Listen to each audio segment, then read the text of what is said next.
It's the World Championships at the end of the day, and we know in cycling that the rainbow jerseys are very, very important. So the World Championships are our biggest event on an annual basis, and so we've got to take them very seriously.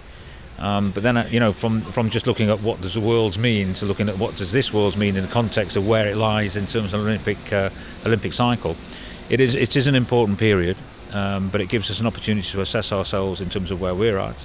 Some of the training approaches, some of the lineups, and it guides us really, and also a good opportunity to assess ourselves against the rest of the world and see where we stand against everybody else, and that then can guide our future plans for the next 2 years. When you bring youngsters into a squad, it takes time for them to develop, and you've got to be careful not to expect too much too soon. And the optimal kind of level of development is one where they're challenged in a positive sense, but they don't feel scrutinised or an overbearing kind of pressure to perform. So you've got to allow people to make mistakes, you've got to allow people to develop, you've got to allow people to experience different experiences, both good and bad, in different events, and you've got to take all that in if you want them to perform on the stage, on the biggest stage, on a big day. So you've got to keep that in the back of our minds. But I think they're developing tremendously well, and I think some of the guys now who are the older members of the squad, like Ed Clancy, he's doing a tremendous job. He's sharing his experience and showing some real leadership.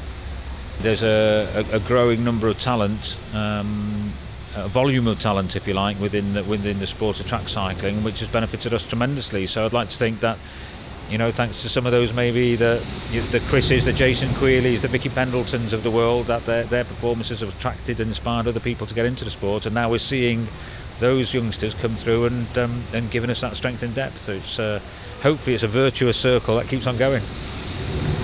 Well, it's a different bunch of riders and a different set of criteria, but I don't think there's any. I don't think it's rare that you keep the same level of intensity and the same level of performance right the way through an Olympic cycle.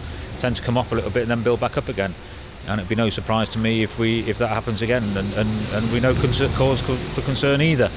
However, it'd still be nice to go and get the best possible performance, but at this moment in time, there'd be no panic.